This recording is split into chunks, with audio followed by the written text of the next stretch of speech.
everyone, welcome to the Times of India. You're watching Global Pulse with me, Neha Khanna. After years of friction, is the India-China relationship witnessing a reset thanks to the relentless onslaughts on India's economy and strategic autonomy by US President Donald Trump? China's Foreign Minister Wang Yi is currently visiting India, and the visit is being widely seen as an attempt by both countries to repair and strengthen bilateral ties that were severely damaged by the deadly border clashes in the Galwan Valley in Ladakh in June of 2020. This comes at a time when Trump has unleashed the terror of tariffs on the world, especially with the clear intent to brazenly target India, thereby triggering uncertainty everywhere. In the course of his two-day visit to New Delhi, the Chinese Foreign Minister has met with Prime Minister Narendra Modi, External Affairs Minister Dr. S. Jaishankar, and National Security Advisor Ajit Doval. The statements that have emanated from the two sides sound reassuring and promising. As per the statement issued by the Chinese side, Wang Yi told Jaishankar, "The world is undergoing a once-in-a-century transformation at an accelerating pace and dealing with bullying." In fact, in a clear reference to the United States and Trump, though they were not named, the Chinese Foreign Minister said, "Unilateral bullying is rampant and free trade and the international order face severe challenges." He went on to say that as the two largest developing countries, India and China should set an example for others by uniting, strengthening themselves and promoting a multipolar world. Wang Yi added, the two countries should view each other as partners and opportunities rather than adversaries or threats. Pointing to the resumption of dialogue between the two neighbors and recent peace in the border areas, the Chinese Foreign Minister said the bilateral ties are on a positive trend. Jaishankar told his Chinese counterpart, "Having seen a difficult period in our relationship, our two nations now seek to move ahead. This requires a candid and constructive approach. We must be guided by the three mutuals: mutual respect, mutual sensitivity, and mutual interest. Differences must not become disputes nor competition, conflict." Significantly, ahead of this visit, China took the decision to lift its export restrictions on fertilizers, rare earth minerals, and tunnel boring machines. It has begun the shipment of these critical items to India, addressing concerns that had been raised by New Delhi in the past. Earlier, China had imposed these curbs, citing security concerns and strained bilateral relations with India. While this move is a confidence-building measure, ahead of Prime Minister Narendra Modi's visit to China at the end of the month for the SCO summit, where he is expected to hold talks with President Xi Jinping, it is no surprise that the noticeable thaw in India-China ties comes at a time when the Trump administration is doing everything in its power to destroy the India-US relationship. A critical strategic partnership that had been painstakingly built over 3 decades.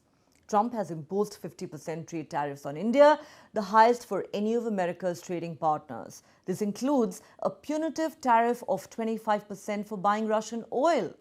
Never mind the fact that Trump's closest aides tie themselves up in knots every time they're asked to explain the administration's double standards on this issue.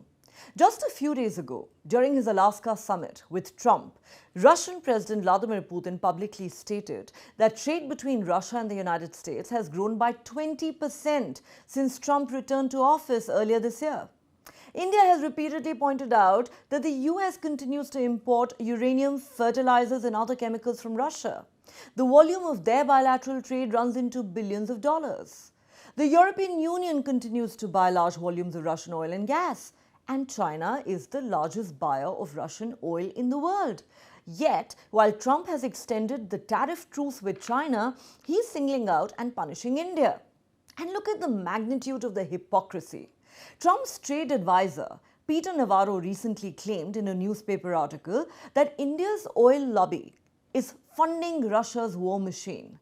Accusing India of cozying up to Russia and China, Navarro said, if India wants to be treated as a strategic partner of the US, it needs to start acting like one. This as he chose to stay silent on China's purchases of Russian oil. US Secretary of State Marco Rubio took the double standards to the next level when he claimed that India buying Russian oil adds to Russia's war chest, but China buying Russian oil stabilizes the international oil market. Therefore, penalties for India, but no such secondary sanctions for China. Can you imagine such staggering hypocrisy? Or shall we call it mind-boggling stupidity? And to think that India is being singled out for doing business with Russia at a time when Trump himself has chosen to roll out the red carpet for the Russian president and even hinted that there will be no further sanctions imposed on Moscow even as the war in Ukraine rages on. Having seen a difficult period in our relationship, Excellency, our two nations now seek to move ahead. This requires a candid and constructive approach from both sides. In that endeavor, we must be guided by the three mutuals: mutual respect, mutual sensitivity, and mutual interest. Differences must not become disputes, nor competition conflict. There has been an upward trend. Borders have been quiet. There have been peace and tranquility. Our bilateral engagements have been more substantial. And we are most grateful to our leaders who, in Kazan, in October last, were able to set a new trend. And we have profited a lot since then.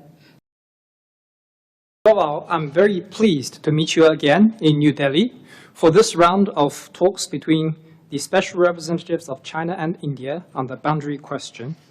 The setbacks we experienced in the past few years were not in the interests of the people of our two countries. And then in October last year, President Xi Jinping and Prime Minister Modi had an important meeting in Kazan. That meeting pointed the direction for the development of our bilateral relations and provided impetus for the proper settlement of the boundary question.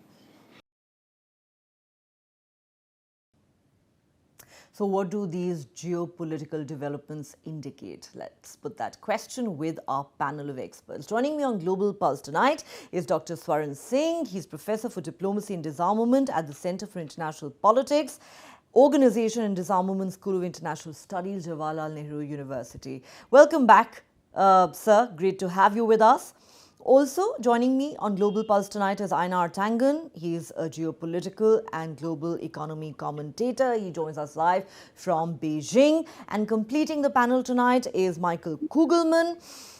Michael is Director of the Asia Program and Senior Associate for South Asia at the Wilson Center. A warm welcome to all of you, gentlemen. Since Michael has to leave the show in a few minutes, I will start with him. Michael Kugelman. The question on everyone's mind is this. We see Wang Yi on a two-day visit to India. He's met with Prime Minister Modi, Jaishankar and the National Security Advisor.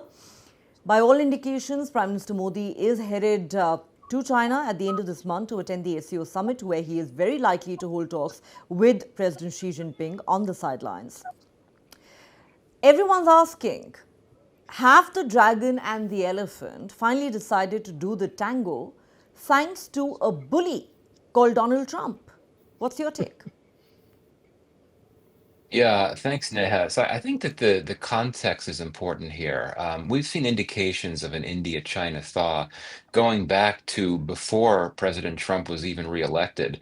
If you'll recall, back in October of last year, India and China signed a border deal, a border patrolling deal, which really brought down a lot of the tensions that had arisen during the deadly Ladakh crisis in 2020. And one can track a series of events going back quite some months, again, before Trump came back to power, before he was even reelected. The two sides had agreed very early this year to resume direct air flights, a decision that was implemented just recently. My view is that India and China wanted to be able to create more diplomatic split space to allow for efforts to increase the commercial relationship between India and China, which is sizable, has always been sizable. There's a very deep trade relationship.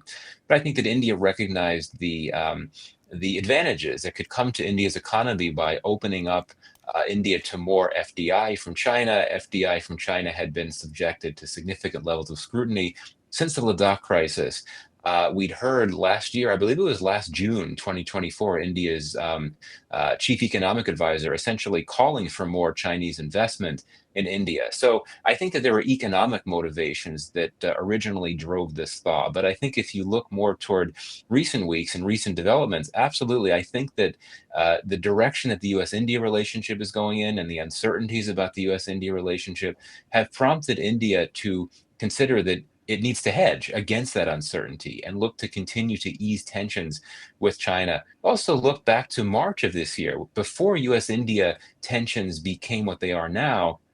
Prime Minister Modi, in a podcast, I'm not sure, I don't remember the name of the podcast. He did a podcast in which he essentially said that the border has been normalized with China and that we want to look toward more cooperation and engagement with China. So my point, my bottom line point is that yes, we are seeing a significant thaw between India and China. It has been driven recently in great part by the situation with the US-India relationship and Trump's tariffs on India. But the origins of this thaw go well before the current moment and indeed well before Trump came back to power. Well, yes, the thaw certainly set in, I think, sometime last year in the month of October. But let me ask you this, coming back to the present situation, and really things seem to be in such turmoil at the moment. But let's look at some very important facts, Michael. Donald Trump decides to roll out the red carpet for the Russian president in Alaska, thereby ending his Western isolation and granting him legitimacy and recognition on a global stage. Putin, at the same summit, publicly declares that Russia-US trade has grown by 20% since Trump was re-elected to office earlier this year. Yet you have a situation where Trump decides to extend his tariff truce with China, the largest buyer of Russian oil, while choosing to single out and punish India with 50% tariffs for committing the grave sin of buying Russian oil. Peter Navarro says it is India's oil lobby that is funding Russia's war machine. And Marco Rubio makes it a lot worse by saying India buying Russian oil fattens Putin's war chest, but China buying Russian oil stabilizes the international oil market. So I want to ask you a straight question. Have you witnessed a greater example of such staggering hypocrisy? Well, I'm sure there's a greater example somewhere, but yeah, absolutely. These are double standards, and you'll remember, Neha, that during the Joe Biden administration, the U.S. ambassador to India at the time, Eric Garcetti, essentially said that India's decision to import Russian oil was stabilizing global oil markets, and now we've come full circle where the Secretary of State is saying that China's decision to import Russian oil is stabilizing markets. So it's hard to make sense of all of this, but no, it's absolutely hypocrisy, double standards. I certainly acknowledge that. It's also a pressure tactic, right? I mean, the Trump administration has decided that it can get away, or thinks that it can get away with trying to pressure India to back away from Russia as a means of, by extension, pressuring Russia to agree to a ceasefire or to a peace deal in Ukraine. I mean, the idea here from the Trump administration is that Russia will feel compelled to do what the U.S. wants it to do if it sees that a key commercial partner like India is distancing itself from Russia. Of course, that's not going to happen. We know that, given the nature of the India-Russia relationship and other factors. And as I think I've told you on your show before, I do think that some of this is an issue of personal grievance for President Trump, that he's unhappy with the Indian government for a variety of reasons, and therefore he's willing to single out India for this special treatment. But the final point I'll make is that, you know, if in terms of what Rubio said, that's a reflection of, I think, an acknowledgement from the Trump administration that China is a very significant global economic player, and perhaps he was signaling that he believes that China is a more impactful, a more significant global economic player than India is. And I think it also reflects that the Trump administration does not really have a coherent policy toward China yet. On the one hand, it talks about wanting to compete with China, but on the other hand, you hear officials, including Trump, say that the U.S. wants to partner with China for peace and security. So, we might be seeing the U.S. looking for some type of détente with China, and that could be reflected in this decision to go soft on China, so to speak, and not try to apply significant pressure on China as it is with India. Well, clearly, we can see that happening because Trump has adopted double standards vis-a-vis India and China. And what an irony, considering that for years, the US invested in a deeper relationship with India, believing that New Delhi could be a strong counterweight to China. But now it is clearly busy wooing Beijing and punishing New Delhi. It's also interesting you said a few minutes ago that Trump seems to have acted out of pique. Most of us here in India believe that it's personal, the way he's targeting India. Perhaps he's very upset at being denied credit for the ceasefire between India and Pakistan and for the fact that India has chosen not to nominate him for a Nobel Peace Prize. But that apart, final question before we let you go, Michael. There is a lot of talk now about a resurgence of sorts of RIC, the Russia, India, China understanding, as it were. Do you believe that today we are in a situation where the ongoing geopolitical tensions and realignments are very likely to lead to a scenario such as this? Or does it sound far-fetched to you? Well, I mean, I do think a lot is changing with the global order. That's very clear. I mean, not surprisingly, President Trump and his policies have really upended the global order, much like what happened during his first term. But now I think he's taking an even more hardline approach. So, not surprisingly, we're seeing these changes. I think among other things, BRICS could really get a boost out of what Trump has done. I think BRICS could become much more impactful on substantive levels than it has been to this point. But to your question about the RIC, I don't think we're there yet. Of course, India and Russia have a very special relationship, but for all we're talking about easing of tensions between India and China, I think that these two countries will continue to look at each other as strategic competitors. I mean, the border issue remains a major issue. You have a very long border that continues to remain in dispute, even though Prime Minister Modi said the situation has been normalized.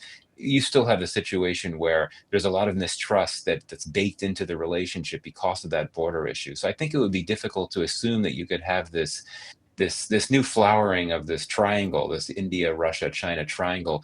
I think that one side of that triangle, the India-China side, is very fragile, just because I don't think the two sides are ready to really strengthen their partnership in a way that you could actually have substantive trilateral three-way cooperation between the three, at least for now. Okay, well, I agree that there is still deep distrust between India and China, but let me tell you that the misgivings that India now has about the United States of America have never been more serious in decades, because the United States, through its recent conduct, has definitely shown that it is a very unreliable partner. On that note, Michael Kugelman, thanks very much for joining me on Global Pulse tonight. Thank you, and sorry that I can't hear the other two distinguished speakers, but thank you for having me. All the best. We look forward to having you back on the show. Thank you, Michael. All right, let me now take this back to our other guests who've been listening in patiently. Dr. Swaran Singh, let me begin with you. You heard Michael Kugelman there. Yes, of course, it's not as if India and China are now suddenly the best of friends. We have a deep-rooted issue with that country, especially as far as our border dispute is concerned. But it's also true, like I said, that India's misgivings about the United States of America today are really at their peak. What do you make of the thaw that we now see in India-China ties? How significant do you think is the Chinese foreign minister's visit to India and the fact that the Indian Prime Minister is expected to visit China later this month for the SCO summit? It'll be his first visit to China in 7 years. Do you believe all of this in some way is being catalyzed by Trump's bullying of the world and India in particular? Thank you, Neha, for having me on your show. I would not rule out the fact that Trump's tariff tirades have definitely added to the impulse of working out their relationship relatively faster than they would have otherwise, which, as Michael said, goes back to October, if not before, whereas Trump's inauguration and term begins from 20th of January.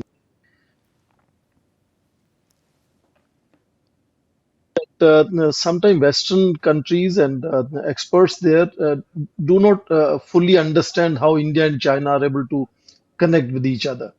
For example, you have seen how in Ukraine war, United States had burnt all its bridges. I mean, they were only looking at how to fight war with Russia, and absolutely no efforts being made to explore peace until this summit meeting that you mentioned in your opening remarks. Now compare this with China and India, which at the peak of border tensions following Galwan incidents in June of 2020 were witnessing their trade constantly going up. Chinese even claimed for 1 year, I think 2021 or 2022, it went up by 40% or so. This year again, notice that between April and July, Indian exports, though very limited, have gone up by 20% compared to last year's April-July mark. So India and China are able to calibrate their complex relationship continuously like a mosaic with multiple colors moving simultaneously.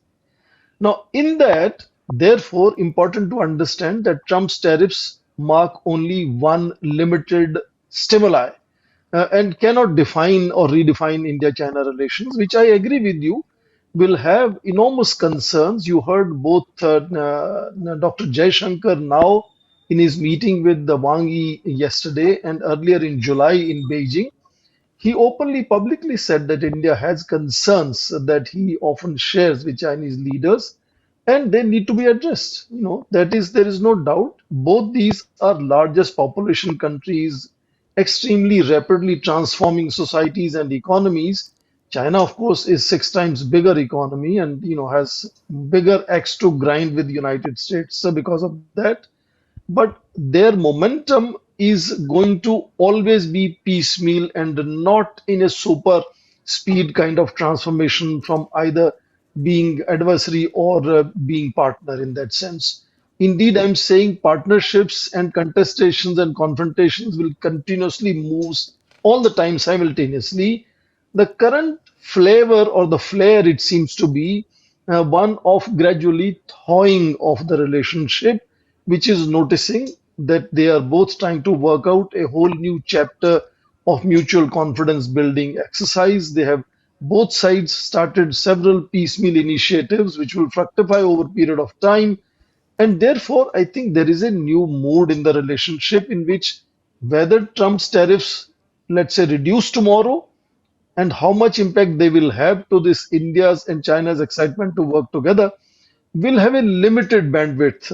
But that is a factor for sure, but not something that completely defines how India deals with China or how China deals with India. They see themselves as partners in one point in time in one sector. They see themselves competing in point in time in another sector. And I think that unique mosaic kind of relationship Chinese and Indians have come to understand, and they have come to live with it. And I think that is what makes it always possible that their skirmishes, their angers, their violent face-offs are still very, very limited all the time. It's every life is important, but despite having world's longest disputed boundary on the planet, they have, I think, managed it fairly well. They have not resolved it as of now. But it's a unique relationship, and I think that is something that I always wish to underline. All right. Let me take this to Einar Tangen. Mr. Tangen, you know, I understand that geopolitics is complex and cannot be seen through the prism of reductionist binaries.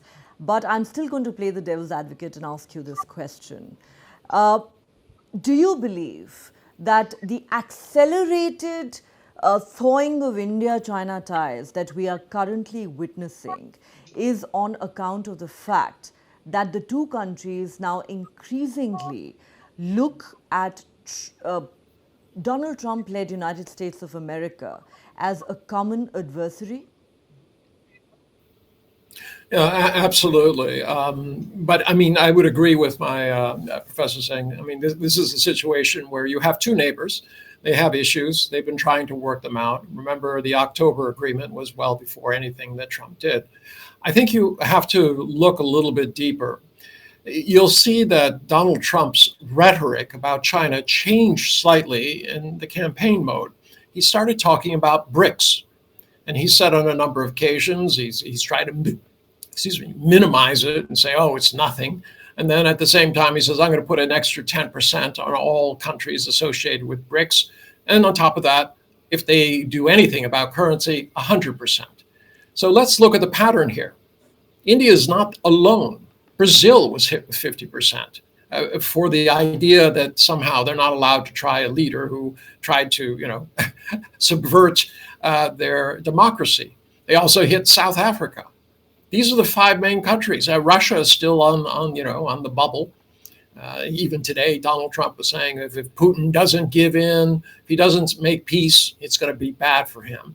And he repeats the same thing about China. So there's an unmistakable pattern here. And why? Because those five countries, plus the new five countries, includes Indonesia, UAE, etc., they represent 40% of the world's GDP. They represent the majority of resources, land, people, markets, and together they represent 4 times as much manufacturing as the United States. So Donald Trump likes to play up this idea that he who has the power can make the rules. But in this particular case, if these 10 countries come together, not to single the US out for military or anything like that, but simply to go to him and said, this is nonsense. You can't put 180 tariffs on countries, including a bunch of confused penguins. All right. And you can't do secondary things based on what you think is, like 50%. What did India do to Donald Trump? And I don't buy this, they didn't give him credit for settling something he didn't settle. All right. That cannot be the issue because this is going back further. It has to be BRICS. BRICS is what keeps Washington up at night. Any kind of grouping like this ends American exceptionalism and hegemony. This is why they're afraid. This is why they're trying to put some sort of barrier between Russia and China. All right. This is why they are picking on BRICS countries. So I think you have to see this in the lens that India has a choice now. They can be a leader in the vein of the whole non-alignment movement, which it created, and take the world, and I mean by the world, the countries that suffered under colonial imperialism, into a new multipolar reality. And this is not about teaming up with China.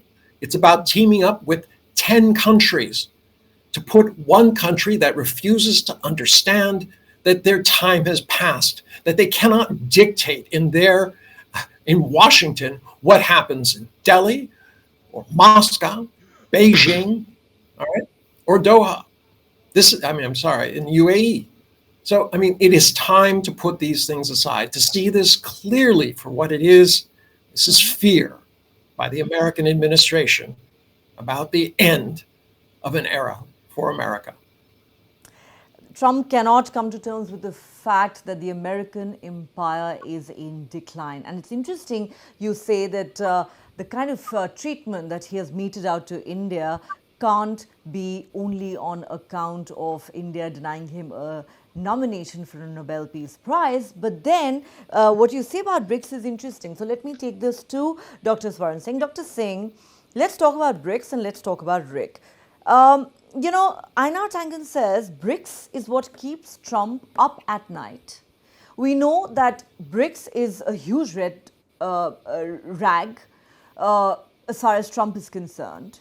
He sees it as nothing but an anti-America alliance, which stands for only de-dollarization. But again, what explains singling out India in the manner that he has, given that China is a very important member of BRICS, and obviously Trump has decided to be much kinder to China than he has been to India. Of course, we can also attribute that to China's economic might, which cannot be ignored by anybody, including Donald Trump. But really, is it about BRICS at the end of the day? Do you agree with Einar's assessment there? And also, do you believe that RIC is an idea whose time has come? I'm not sure what keeps Donald Trump awake at night. That's a difficult guess to make.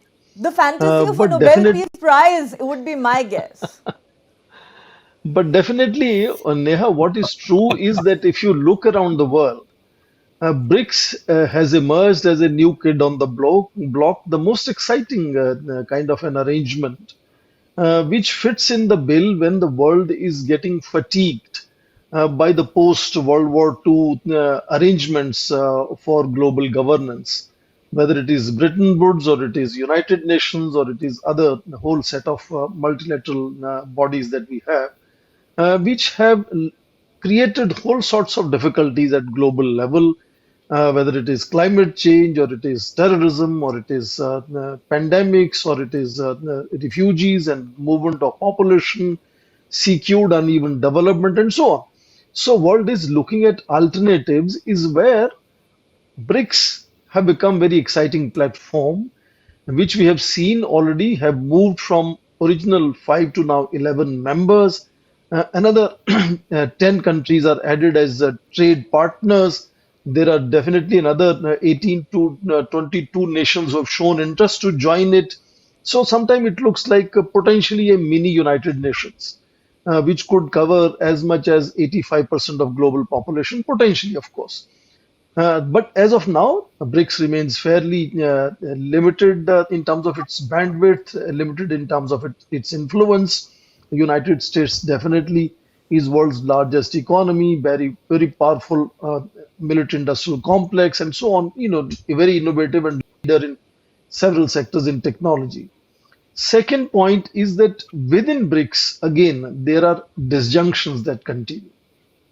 And for example, China alone, has an economy which is bigger than rest of the BRICS combined, which brings China enormous influence, but also brings in a certain amount of skepticism among other members. I would not say India doesn't have that kind of skepticism as to where Chinese would like to take BRICS in coming times, use it as a platform for their Belt and Road Initiative, use it as a platform to emerge as a leader for global South and so on.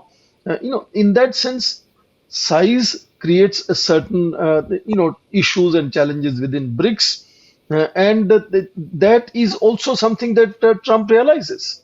Now, the fundamental thing why Trump has separated Russia and India to punish them and be relatively, sort of easy on China is simple because, as you mentioned yourself, the economic heft of China today is almost matching United States. You can identify between 2 to 3 dozen now sectors in technology where China is showcasing lead over United States. So what is the lesson for United States?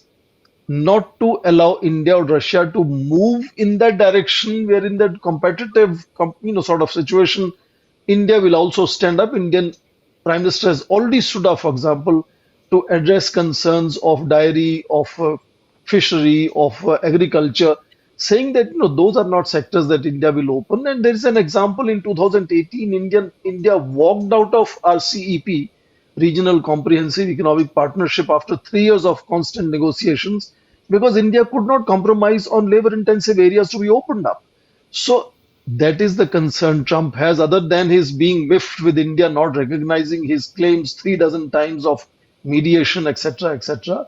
The real concern that he has is 133% of debt over GDP that United States has, nearly $1 trillion trade deficit that United States has, compared to the Chinese, for example, who are nearly $1 trillion surplus in their trade around the world. So those are serious things that keep Trump awake at night is how I will look at it. And then in BRICS, he's showcasing that anxiety and anger as to why these countries are coming together. Definitely, we in India believe that Chinese and to some extent Russians want to, create that hype of de-dollarization. India doesn't believe in de-dollarization.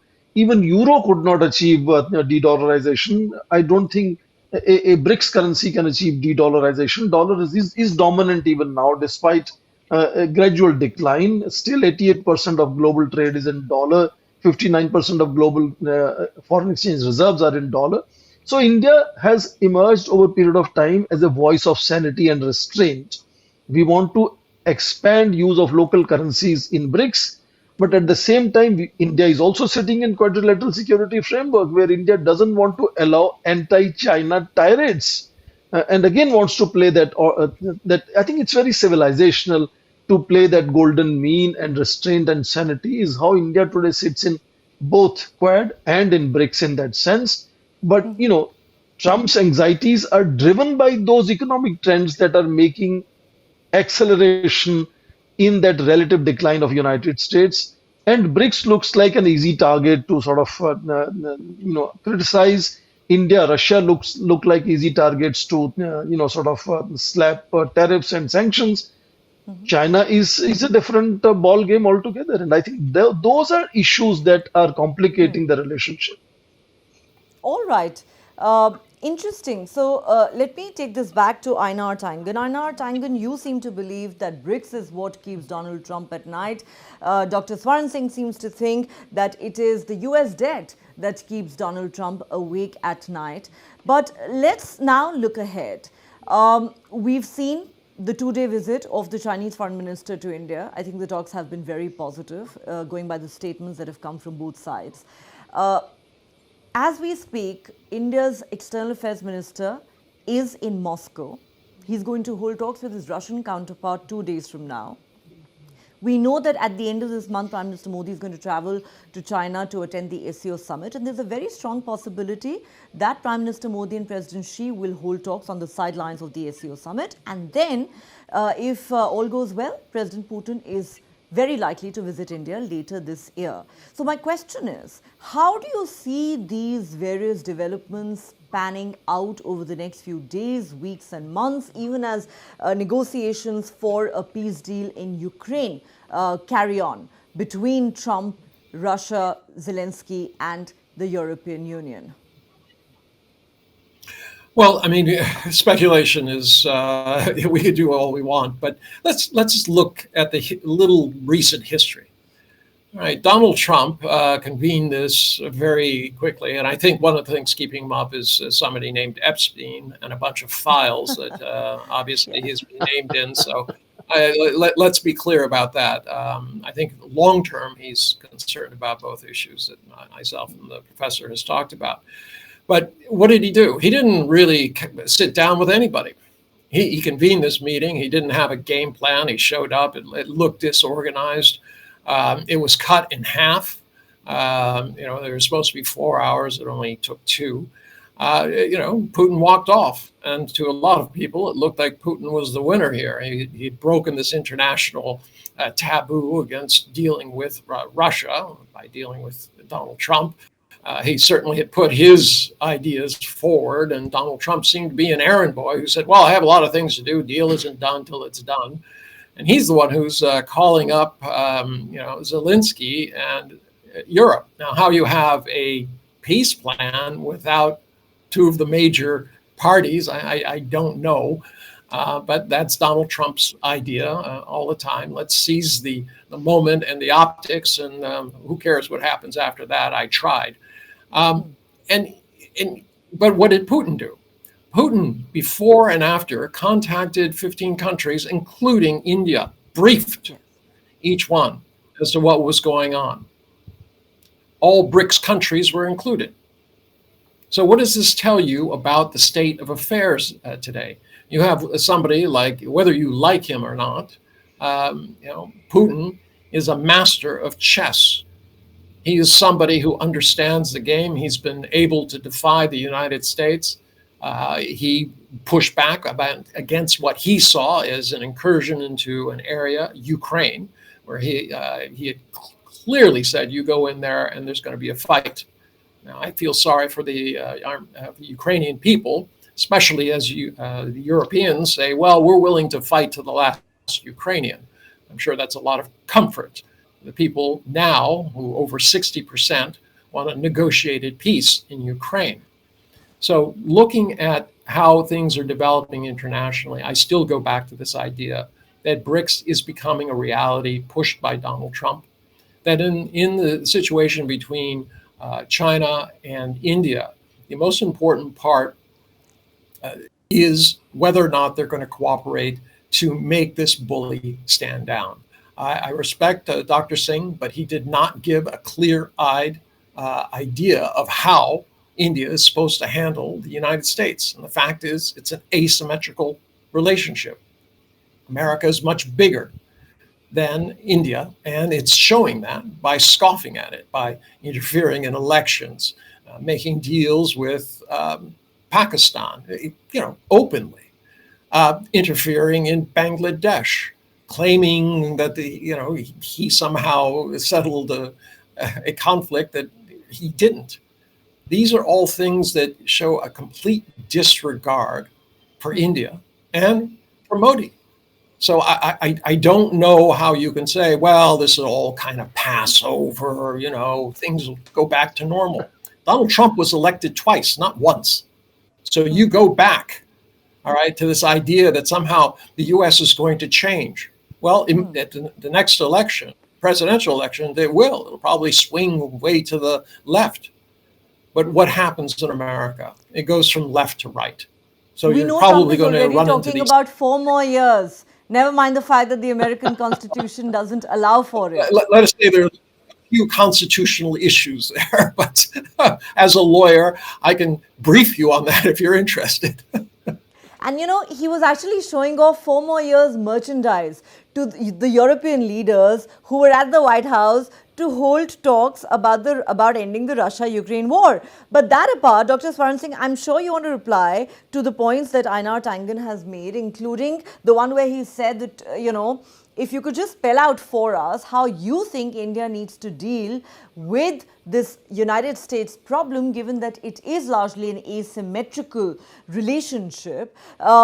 Also, very quickly for our viewers, I want to mention here that Prime Minister Narendra Modi has put out a tweet saying, and I quote, "Glad to meet the Foreign Minister of China, Wang Yi, since my meeting with President Xi in Kazan last year. India-China relations have made steady progress, guided by respect for each other's interests and sensitivities. I look forward to our next meeting in Tianjin on the sidelines of the SCO summit. Stable, predictable, constructive ties between India and China will contribute significantly to regional as well as global peace and prosperity." Dr. Swaran Singh, your thoughts on what the Prime Minister has tweeted, and then of course you can respond to Mr. Tangen. I think it's a very significant meeting that happened between Wang Yi, who's a very senior leader, Politburo member, and Prime Minister of India. And the fact that he tweeted on it soon after the meeting is a very, very, I think, positive sign of which way the relationship is going. And the fact that we are all expecting a possible bilateral between President Xi Jinping and Prime Minister Modi. And whenever these national leaders meet, there is always a possibility of a couple of major announcements to be made, and we are looking forward to that as a possibility also. So in that sense, yes, it is showcasing increasing synergization of relationship on both sides. And we are all in agreement that Trump's tariffs definitely have contributed to it. We have seen both Wang Yi and the Chinese ambassador in Delhi using the word bullying as a threat to global stability, and how India and China must work together to ensure that global stability and so on. But let me come back to the question of how will India deal with the United States. Two ways one can answer this question. One, let us look at how the world is dealing with the President Donald Trump. Neha, you just mentioned half a dozen European leaders lining up into the White House today to accompany President Zelensky, fearing that otherwise President Trump could, somehow force Zelensky to agree on things that could be counterproductive for their own security in future, could embolden Russia, and so on. But most of the world leaders, you have noticed, even when President Trump makes a direct personal aspersions and very crude comments, we have not seen world leaders responding in the same language or taking a confrontationist approach. Chinese have been the one who have stood up, almost edging on confrontation, but not even confronting. So, India is not going to confront President Trump and use the same language as he's using, whereas continue to negotiate with him, continue to explore other possibilities of working together, which are beyond the trade tariffs. That's one strategy India will take as to how we will move forward. We have already moved sufficiently forward in opening up several things which should propitiate his concerns and anxieties about trade deficit vis-a-vis India, which is $45 billion compared to nearly 300 billion with China. So India has, from the very beginning, the fact that in February Indian Prime Minister went and saw him, Indian Foreign Minister was there at the inauguration itself. Indian budget shows a certain relief in tariffs, etc., etc. India has followed the trend that world is following. That's one way of looking at it. Second way of looking at it, this is not the first time when India and United States have got into trouble with each other. Archival research now shows what was happening between President Nixon and Prime Minister Mrs. Indira Gandhi, the kind of language at that time that was used to describe her and so on. She stood her, sort of point of view strongly, and we saw what happened. More recently, in 1998, India again conducted nuclear tests, and the total freeze of relationship that followed. It took 14 rounds of dialogues between Jaswant Singh and Stop Talbot, piecemeal approach. And I think Chinese also have a very piecemeal approach and indirect approach to deal with major concerns at global level. And therefore, I think it's interesting to see that India is not in a hurry to resolve these issues. It will take its own time, and over a period of time, it will happen. Let me quickly mention now the RIC issue. RIC, if you remember, started in early 1990s, Primakov's idea, as he was flying out of Delhi in 1990. Russia needs RIC because China and India, as second largest and fourth largest economies, if they are seen endorsing and standing with Putin, his global stature is assured. Otherwise, it's a 1.8 trillion economy. It's a very small economy otherwise. And the fact that the entire Western world is pushing him to the wall, it is very important for Russia to revive RIC. China is also excited because China wants to keep Russia on its side, and Russia and China have similar views on various global issues. In many, many cases, India also, along with Russia and China, have similar views on how global challenges have to be addressed and understood. India now, given these trade tariffs, would be relatively at comfort in letting the narrative of RIC move forward.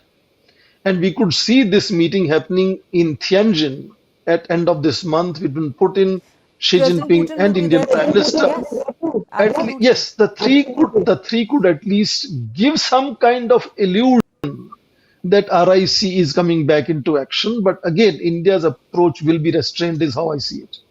Okay, so let me put that to Einar Tangen as we wrap up this discussion. Mr. Tangen, I'll give you the last word. What do you make of Prime Minister Narendra Modi's tweet about his meeting with the Chinese Foreign Minister? He says he looks forward to meeting Chinese President Xi Jinping on the sidelines of the SCO summit.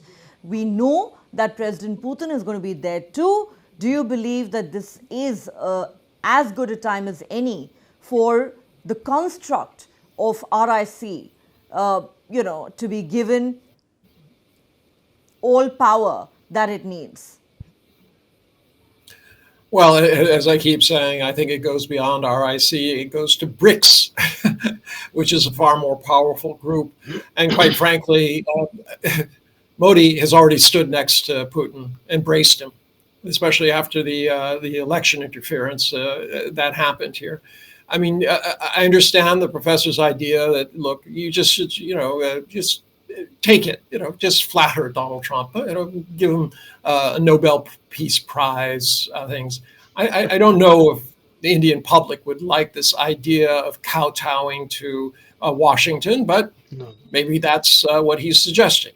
The other thing is this idea, oh, well, take the long view. Well, there's a lot of people who are going to suffer over the long view. $45 billion is a lot of money. All right. The trade with the U.S. is going to be hard to replace. So I don't think that there's a real solution there. I do believe that BRICS represents the best solution for India, not because it's cooperating with China, but because it's cooperating with the global South, leading the world towards a multipolar world. As I said, adhering to the idea that there should be a world that is free from being dictated to by former colonial masters. All right. I think the point that Dr. Swaran Singh actually was making is that India has stood up to the United States in the past. It's doing it now and will do it in the future as well if the need arises. But yes, these are very interesting times. We have some very important summits coming up. Let's see what comes of it. On that note, Ainar Tangan and Dr. Swaran Singh, thanks so much for joining me on Global Pulse tonight. Thank you. All right. So as we just mentioned, the Chinese foreign minister is now wrapping up his two-day visit to India. But remember, Prime Minister Narendra Modi visits China at the end of this month for the SCO summit, which will also be attended by the Russian President Vladimir Putin. Are we going to see the construct of RIC being given a fresh lease of life? Watch this space for more. Thanks very much for watching Global Pulse tonight.